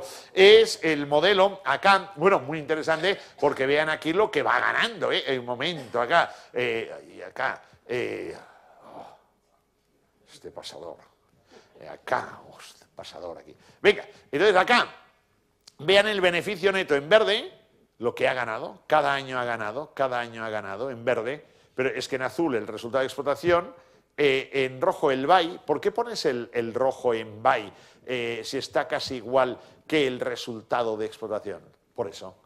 Porque cuando ustedes pillen alguna empresa y la empiecen a mirar, verán que del resultado de explotación al BAI hay una diferencia abismal. ¿Por qué? Porque en los años de crisis empieza a forzar la máquina de los atípicos, los extraordinarios, las plusvalías que no sabes y tal igual. Entonces, cuando vean una cuenta de resultados, yo le llamo enmerdada, aquello complicado y tal, no se fíen. En cambio, en Mercadona, pam, pam, son, digamos, números contados y fíjense bien el beneficio que está obteniendo Mercadona. Cuestión, este es el cash flow de Mercadona. Vean un cash flow que está construido sobre la base del color calabaza, que sería en definitiva el beneficio. Luego tenemos aquí lo que serían las amortizaciones. Vean también la potencia del cash flow sobre la deuda total. Vean la cobertura, el 28% al día de hoy. Y vean también lo que sería el otro tema, que es el diferencial, el resultado de explotación, lo que me cubre de gasto financiero. Cuando tú no tienes endeudamiento bancario, no tienes gasto financiero. Y por tanto, ¿qué quiere decir? Que el resultado de explotación va a hacer frente de una manera brutal y tranquila a lo que sería el coste financiero. Este coste financiero fundamentalmente vendrá como consecuencia de diferencias de cambio, de operaciones de tarjetas, etcétera. Por tanto, ¿qué quiere decir? Que definitiva, Mercadona no tiene problema ahí. Y el otro hombre, Amancio Ortega, esta chica no es su hija ni Sandra ni Marta, tampoco es su esposa, es una modelo, lo digo más que nada por aquello. Aquí está el yerno, ahora el yerno parece que hay algún problemilla, pero bueno, tampoco vamos a entrar en esto, con Luis, tal. Este caballo es el regalo que él le hizo al yerno cuando se casaron con su hija, pero el caballo le costó a Amancio Ortega 12 millones de euros.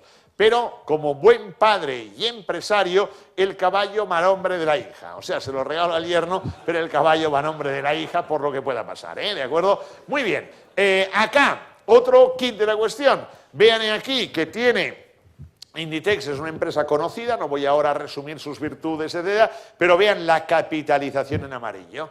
Va creciendo, pero vean la capitalización, el peso de la capitalización. ¿Y aquí qué hay? Pues otra vez el balance. ¿Y por qué nos pones el balance? Pues simplemente porque quiero que vean que una empresa que tiene un total de pasivo de 13.756 millones de euros, de los cuales 9.278 son fondos propios, este año reparte casi 900 millones de euros, quiero que vean la deuda bancaria que tiene. 3 millones de euros a corto plazo, 2 millones a largo plazo, 5 millones de euros. Y la pregunta es, ¿Amancio Ortega Inditex necesita para algo esta deuda bancaria?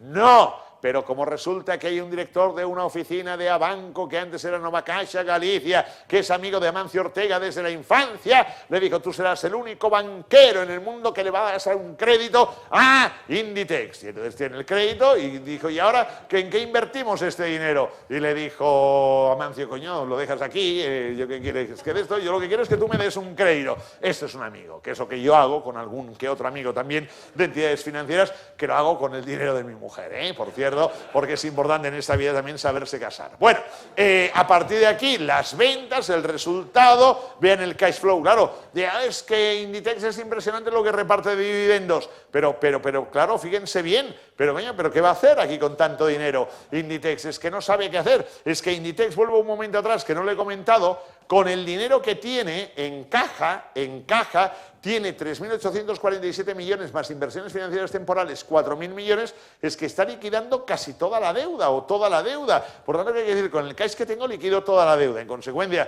¿qué pasa? Bueno, pues estas yo creo que son las empresas que hay que tomar como modelo, como referencia, a diferencia de lo que son otras empresas que van a inversiones voluminosas, a inversiones que no es, digamos, el don, sino es el DIN, que rindan, que haya crecimientos ponderados. endeudados, que el secreto está en sacar el máximo provecho a los activos. Hay que saber crecer, saber ingresar, hay que saber gastar. Fíjense, por ejemplo, las grandes constructoras, tenemos unas constructoras que son un lujo tenerlas, pero oiga, una cuestión, se han endeudado, fíjense bien, estas 6 grandes constructoras, las clásicas, una de ellas de reminiscencias navarras precisamente, vean los activos que tenían en su total, 60.844 millones, vean el patrimonio neto que tenían y la deuda que tenían, y vean cómo han crecido, Pero claro, ¿qué ha pasado? Lo que ha pasado es que se han endeudado de una manera morrocotuda. Una de ellas era la portada, ¿no? La portada de esta presentación.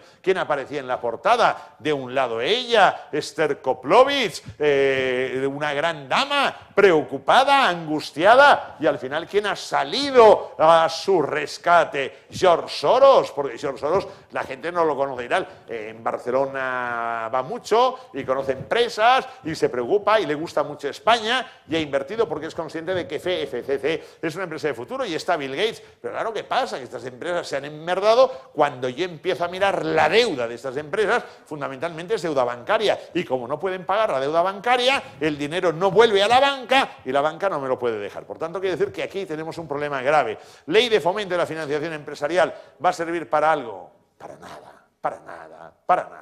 nada. Es que aquí tenemos un problema. Están todo el día, fíjense, este es el Congreso de los Diputados cuando se está hablando de la reforma fiscal, foto del otro día. Vean lo que les interesa, Fíjense, hay más gente arriba, que además es gente que no se va a manifestar ni nada, arriba, que escaños ocupados en el Congreso. Fíjense. Entonces, y con esta representación, ¿qué diantre voy a hacer yo? No voy a hacer nada. Y dice, no, la ley de financiación empresarial y tal, el amigo de Guindos. El amigo de Guindos, no te lo imaginas tú en una empresa en Cornellá, en un taller en Cornellá. Lo estás viendo en las altas instancias. No, vamos a regular. Es el problema que yo creo que hay ahora. Fíjense bien, que acá tenemos estas colas de desempleo, que acá tenemos a este y al otro, este que pobre, que si no tiene trabajo, que si no sé qué y tal, y el otro día nos enseñan una fotografía, un vídeo de él. Acá, esto del almacén este. Y hay un momento en el que parece como si la economía y la financiación mejore a golpe de ley. Y entonces el boletín oficial de las Cortes, Congreso de los Diputados, tal. Esta ley simplemente es una ley de aspectos técnicos, esta no es una ley de verdad. La ley de verdad es decirle a la banca que es tuya, a las cajas de ahorros que son tuyas, da crédito a las pequeñas y medianas empresas. Esto es, y que el ICO juegue un papel de garantizador de aquellas empresas que tienen que estar en zona UBI, que en definitiva se moje el ICO, que tiene el dinero para hacerlo, y dice, no nos llega la instrucción desde arriba. Pero claro, el problema de este país, ¿cuál es? Que hacemos mucha ley, que hacemos mucha norma. El problema de este país que es muy peligroso desde el punto de vista jurídico. El problema de este país es que cada día, cada viernes es peligroso, y cuanto más corrompida está una nación, decía Tácito, más se multiplican sus leyes. Fíjense bien, para reducir la corrupción, dijo Gary Becker, hay que cortar las alas a los gobiernos. El origen del problema es siempre el mismo. Grandes gobiernos con mucho poder para repartir prebendas. Sigo por acá. Los estados mejor organizados, dijo Descartes, son los que dictan pocas leyes de rigurosa observancia. Y alguien dijo que las leyes son como el papel moneda. Cada vez más leyes. Al final la ley se devalúa. Es algo muy importante. Yo soy creyente, católico, apostólico, romano, pero poco practicante, pero muy creyente. El Padre Nuestro en versión inglesa contiene 56 palabras. Los 10 mandamientos, 297. La Declaración de Independencia Americana, 300. Las normas de la Comunidad Económica Europea sobre exportación de huevos de pato, 27.000 palabras. Esto es, digamos, un poco lo que estamos entrando en lo que sería el despropósito, ¿verdad?, de tanta ley. Bueno, financiación alternativa a la banca. La primera pregunta que hemos de hacer, primer tema, el tamaño de nuestras pymes es limitado, con difícil acceso a los mercados financieros, y las emisiones no tienden a ir hacia los mercados financieros. ¿Qué hay que hacer? Miren, leía el otro día una noticia que me dio una idea, que es que las empresas del sector eléctrico se van a unir para emitir una deuda conjunta. Y entonces yo dije, esto quizás es lo que habrá que hacer a nivel de pequeñas y medianas empresas, buscando lo que sería el vehículo adecuado. Habrá que emitir deuda conjunta. Estamos llegando cada vez más a los empresarios que quieren tener demasiado control sobre su empresa, cosa que me parece muy normal. Y necesitarás a financiadores externos que van a ser el inversor externo. El inversor institucional no está acostumbrado ni a la pyme ni la pyme a él. Y normalmente hay muchos obstáculos para los mercados financieros. Te piden, fíjense bien, labia. Si alguien de ustedes lee algún informe de las empresas del IBEX 35, se va a percatar de que hay igual 100 páginas que dice: se ha convocado el Consejo de Administración con la suficiente antelación, vienen duchaditos, aseaditos, orinaditos y defecaditos los consejeros y tal, hay un lapsus cada 2 horas para que puedan pensar y tal, sí, tal cual. Oiga, no me interesa para nada esto. O sea, lo que yo quiero es que de verdad me expliquen qué es lo que hay. Y aquí hay una cuestión que a la larga nos vamos a tener que plantear, que yo hace tiempo que me la planteo. A las cajas de ahorros, ¿ellas murieron o a ellas las mataron? Es una pregunta, lo digo porque las cajas de ahorros eran nuestro Citibank personal, por tanto, quiero decir que en vez de ir a Nueva York, ibas enfrente de la esquina. A partir de aquí, que tenemos un nuevo mercado de financiación para pymes, el MAP está desprestigiado, el MAP hay que descargárselo después de los GOBEX y compañía. Tenemos un tema de fondos de capital riesgo, no acabo de ver que el tema esté tan animado. Sociedades de garantía recíproca, seguramente creo que desde las patronales habrá que impulsar lo que son alternativas de financiación para el conjunto. Esto quiere decir que las empresas tendrán que desnudarse, tengo que, en definitiva, yo tenía el dinero, el banco y la empresa, iba así, y ahora voy a tener que pasar directamente de mí, que yo tengo el dinero, a la empresa. Por tanto, lo digo por la rentabilidad, pero la empresa quiero saber cómo es ella, quiero saber cómo funciona. Esto va a ser duro. Tengo nuevos horizontes que explorar, por tanto, la financiación vía particulares. A partir de aquí, los crowd lo que quieran, porque ahora todo está de moda. Préstamos participativos, que van bien porque además te dan un apoyo a lo que serían los recursos propios, y los tópicos, encontrar a un padrino, como el Chelsea encontró un día a Roman Abramovich, los clásicos de siempre, la inversión de siempre. Y la pregunta que me formulaba la querida Ana era: ¿y a cuánto asciende todo esto? Bueno, ahora lo vamos a ver.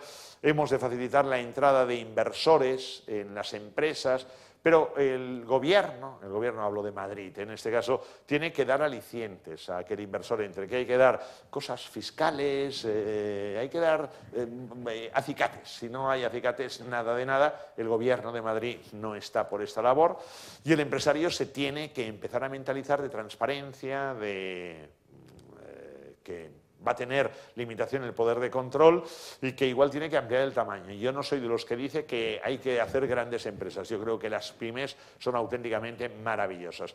Y la pregunta es, acá, ¿a cuánto asciende? Bueno, en principio, la financiación a las familias sería de unos 5.683. Comparo la deuda en 2014 según el Fondo Monetario Internacional y según el Banco de España, y la financiación alternativa a las empresas serían 762.000 millones, pero un momento, aquí estaría todo, lo que sería financiación operativa, proveedores, acreedores, etcétera, etcétera. Bueno, esto prácticamente acaba. Aquí está el famoso plasma, lo digo porque no sé cómo se ha financiado el plasma tampoco, y aquí, en definitiva, pues quiero darles las gracias. Yo ahora estoy a su atención. He ido un poco rápido, bueno, rápido pero bien, ¿no? ¿Se ha entendido aquí? Ahora saldrá todo, ahora tenemos... Muy rápido. Bueno, bien, pero hombre, también más que nada para que haya tiempo para las preguntas, ¿no? Porque si no, Emilio, gracias aquí. No, bueno, yo normalmente soy un hombre rápido, yo soy del español, por tanto quiero decir que voy con una cierta rapidez, Pero bueno, a vuestra disposición, gracias por haberme escuchado. Gracias. Muchas gracias.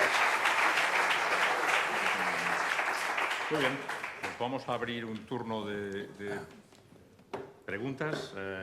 Os pasan una ficha y la podéis establecer. Pero aprovechando un poco la ventaja de estar en la mesa y siendo un poco osado, porque realmente me parece imposible para mí, que me voy haciendo mayor y que cada vez me cuesta más sintetizar y resumir las cosas, me voy a atrever a repasar algunas de las ideas que me han parecido que están detrás de su exposición, ¿no? La primera, las empresas españolas han crecido mucho hasta el año 2007 y han crecido mucho fundamentalmente con deuda bancaria, con deuda con coste. Y esto es un gran problema, porque no ha sido un crecimiento con lo que podríamos llamar una estrategia financiera más tradicional, más conservadora, en donde creces con recursos propios, ¿no? El nivel de deuda de las empresas españolas es muy elevada, pero también él nos ha llamado la atención de que es muy importante la deuda de las grandes empresas del IBEX. O sea, de ese porcentaje de deuda de las empresas españolas, las grandes empresas multinacionales que han crecido mucho y han desarrollado toda una expansión internacional en esos años, han crecido con deuda. La relación flujo de caja-deuda es muy débil, y esto es un problema serio, porque hay muchas empresas que no generan suficiente flujo de caja como para hacer frente a los costes fijos que significa el pago de la deuda y los gastos financieros que hay que realizar. Por tanto, hay un problema serio en muchas empresas.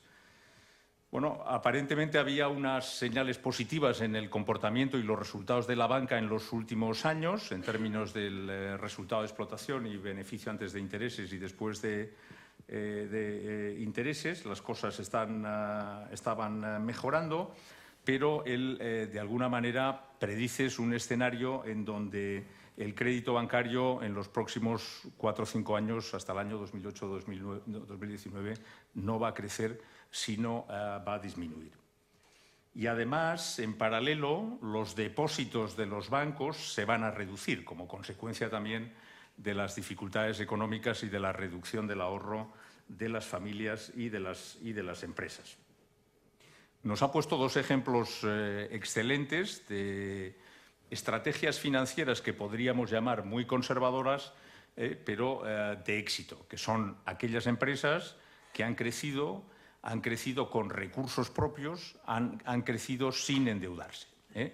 Es un poco distinto el ejemplo de Mercadona del ejemplo de Zara, porque el ejemplo de Zara es un ejemplo realmente singular en donde la deuda bancaria, o sea, todo el crecimiento de Zara, con los datos que apuntas, se han hecho con beneficios retenidos y con recursos propios.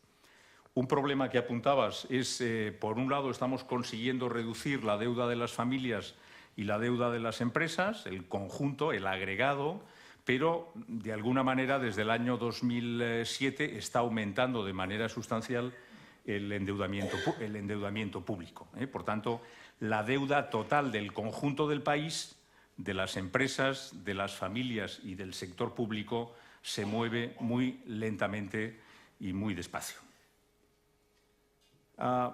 Bueno, esto es lo que, por dar algunas... Una síntesis perfecta, he tomado nota porque perfecta, eso sirve para una enciclopedia. Gracias por haber tenido esa capacidad de síntesis, Emilio. Entonces aquí me traen ya las preguntas.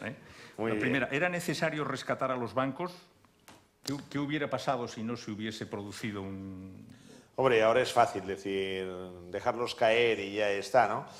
Yo creo que el problema estaba en los bancos que creamos, es decir, en lo que fueron las entidades grandes que fuimos creando con lo que eran estos acoples y estas fusiones que diría en frío y que eran contra natura. Por tanto, me lo ha preguntado un periodista muy simpático, bueno, 2 periodistas me lo han preguntado, Javier y Rubén, antes, y entonces me decían sobre este tema, ¿no? Porque ahora la Caja de Navarra estaba en Banca Cívica, que ahora depende de la Caixa, o sea que todo el cariño del mundo, aquí por nuestra parte, eso digo de todo corazón, porque todo el cariño del mundo.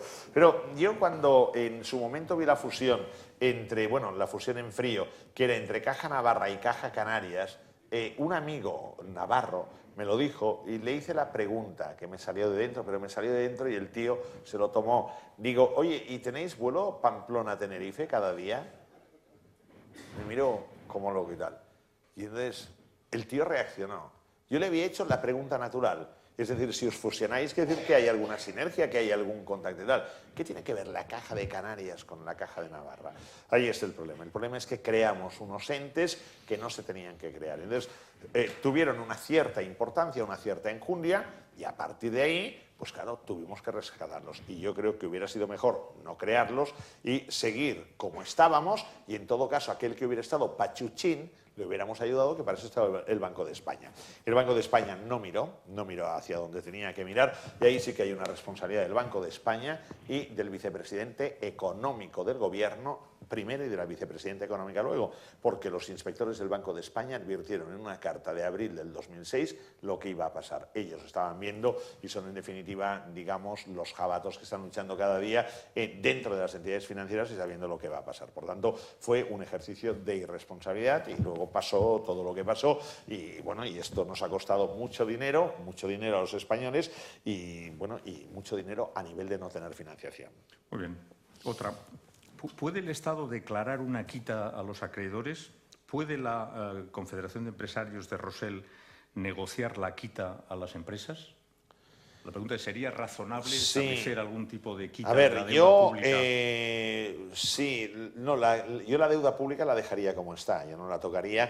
A ver, luego viene Pablo Iglesias con la deuda ilegítima y entonces, pero yo como le aclaro, le digo a él, el problema no es la deuda ilegítima, el problema es el gasto ilegítimo que se hizo. Es decir, ahora esa deuda está ahí, el problema es el gasto que se hizo, que es lo que había que controlar. A ver, nosotros no podemos dejar de pagar deuda porque el crédito de España se hundiría en la miseria.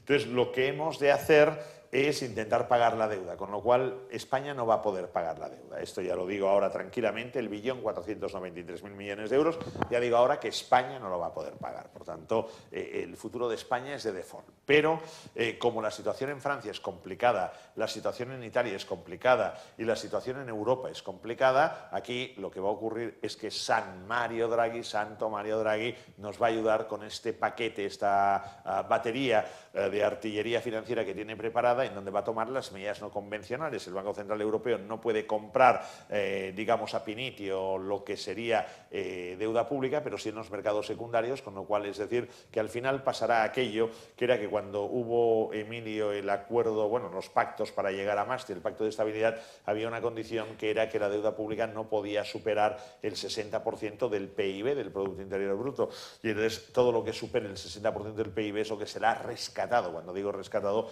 el Banco Central Europeo va a poner ahí, en definitiva, la munición en marcha. Por tanto, yo estoy tranquilo, es decir, creo en que el Banco Central Europeo hará esto. Ahora, sí que quiero aprovechar la coyuntura, pero no para hablar de la Confederación de Empresarios de Navarra, pero sí de la COE, y decir, yo creo que la COE, lo digo honestamente, ha hecho muy poco por el empresariado español en los últimos años. Esto es lo que a mí realmente le reprocho. Y voy a dar un pequeño detalle porque lo dije públicamente, que es lo que no puede permitir el presidente de la COE, a la sazón Juan Rosell, es que con alevosía, premeditación y nocturnidad, un sábado de Navidades le cuelen un cambio en la cotización de la Seguridad Social de forma y manera que los tickets restaurantes y el no sé qué y tal pasa a cotizar un sábado por la noche de Navidades. Esto es una jugada sucia que le hace el gobierno a los empresarios. Y ahí la voz de la COE no se ha hecho escuchar. Por tanto, yo quiero una COE peleona, quiero una COE que plante cara a los empresarios, quiero una COE que llame al orden, que plante cara al gobierno y que llame al orden al gobierno. O sea, esto no se puede hacer. Ahí sí que yo creo que hay un tema de impuestos que no se ha sabido defender, un tema de financiación bancaria que no se ha sabido defender y un tema de cotizaciones a la Seguridad Social que no se ha sabido defender. Y ahí el máximo organismo de representación tiene que defender los intereses de los españoles. Lo digo con todo el cariño y con todo el respeto hacia la COE, pero creo que hay que decirlo. O sea, que lo digo, se lo he dicho también en Barcelona, también lo he dicho, y en otras, digamos, organizaciones, pero creo que es que el empresario tiene que estar muy bien representado y tiene que ser duro ahí la cúpula de la COE. Por tanto, yo pido que por favor se sea muy duro.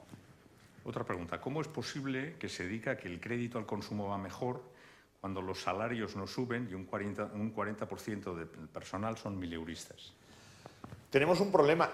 La semana pasada supimos cuál era la estructura de, bueno, a nivel de Comisión Europea, y también hay un estudio muy interesante de los deciles del Instituto Nacional de Estadística, y supimos cómo se está moviendo la retribución.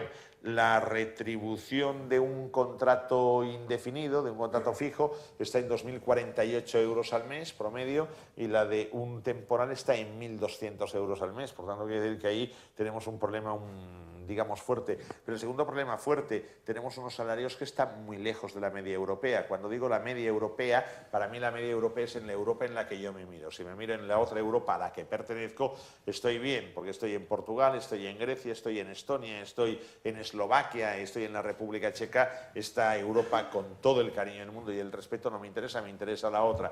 Entonces, aquí en España tenemos un salario medio que estaría en torno a los 24.000, 25.000 euros, cuando en Dinamarca está en 60.000 euros. O pagan muchos impuestos. Bueno, también es igual, aquí también pagamos muchos impuestos. Pero hay un tema de poder adquisitivo, primer punto. Segundo punto, ¿cuál es el salario estándar? El más frecuente en España, 15.500 euros. ¿Y cuáles son los salarios normales? Del orden de 12.000 euros. Con lo cual, ¿qué quiere decir?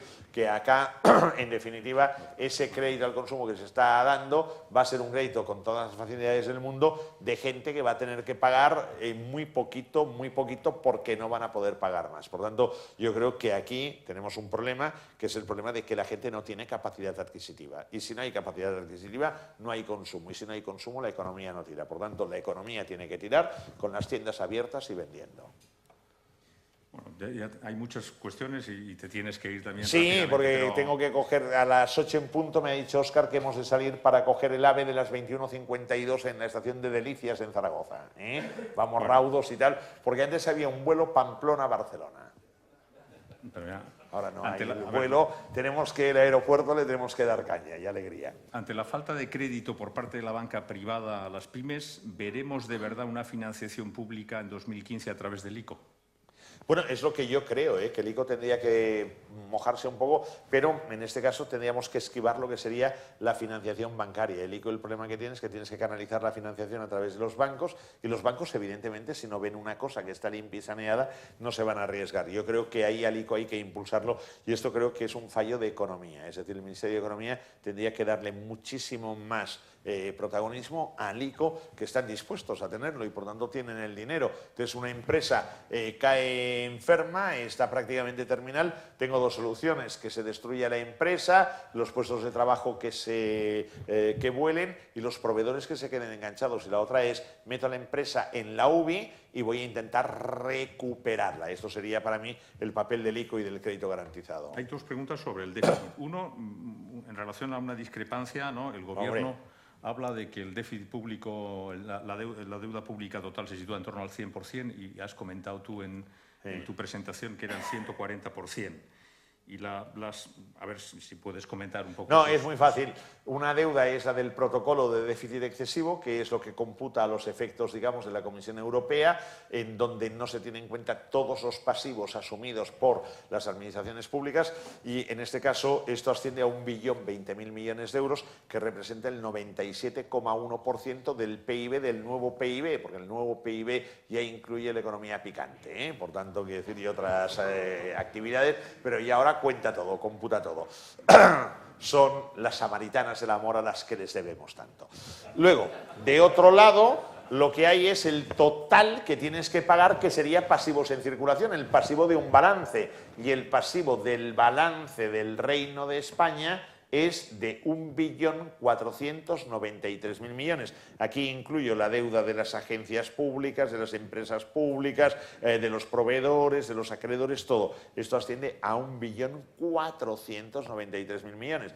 La deuda es el total que has de pagar. Esto representa el 142% del Producto Interior Bruto. El dato yo lo saco del Banco de España. Por tanto, quiero decir que, en definitiva, siempre Banco de España es la fuente que sirve de referencia, y por eso tenemos cuidado, que una cosa es la deuda pública que decimos y otra es la deuda pública que hay que pagar. Esto es a mí lo que me preocupa. Y otra ligado a esa cuestión, ¿en qué medida los bancos, los balances de los bancos españoles están cargados de deuda pública española? 518.000 millones de euros, que es lo que yo, en definitiva, quería saber a través del Banco de España. 518.000 millones de euros sería la deuda pública. Esta deuda pública, para entendernos, los 518.000 millones de euros es un dinero que, si no hubiera la deuda pública, los bancos no se lo dejarían al Estado, sino que lo dejarían al sector privado. Por tanto, ahí viene un poco lo que sería esa rivalidad, ¿no?, a la que yo aludía. En la medida que el Estado tiene más deuda, que tiene déficit y que necesita dinero, esto es auténticamente un contratiempo, un obstáculo tremendo, un misil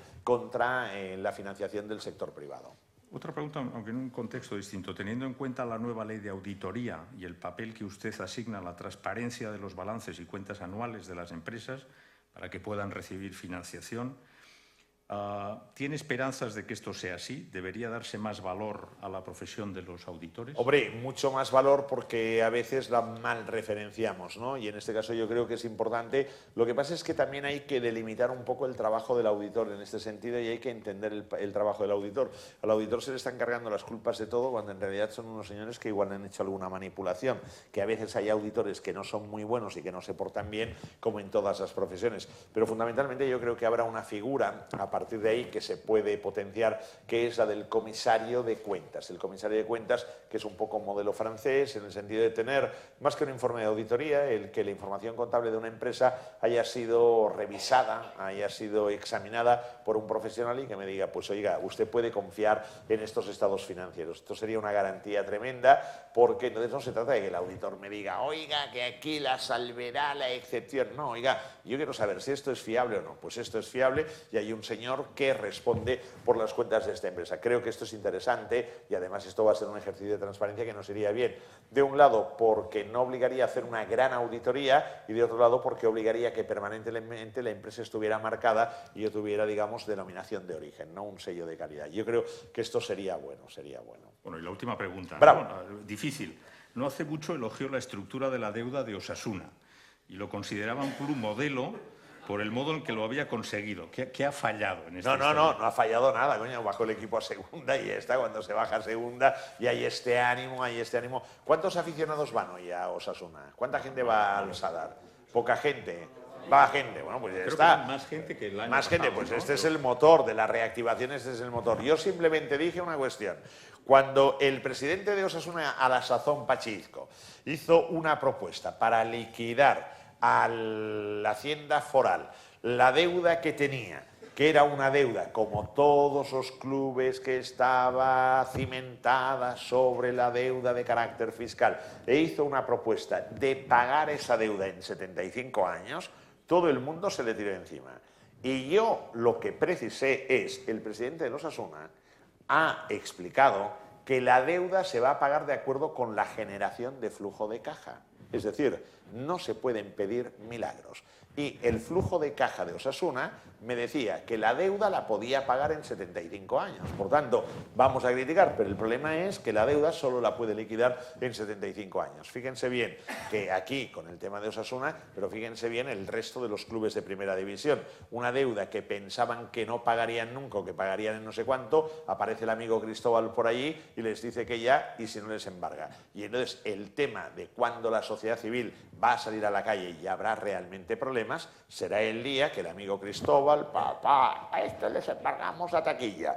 Pero en el momento que haga esto, vamos a ver a la España auténtica y a los aficionados auténticos, porque en ese momento se va a organizar el caos en este país. Lo digo porque, claro, una cosa es que me vayan amenazando y la otra cosa es que yo esté en Cornellà el Prat y que vengan los de Hacienda y que digan que embargan las taquillas. Dejo mi localidad, arranco los bancos y conmigo viene todo el sector 102 de la tribuna inferior. Por tanto, quiere decir que los arrastramos allí y está. ¿Queda claro? No, por tanto, bien, pero aquí flujo de caja. Por tanto, esto es esencial.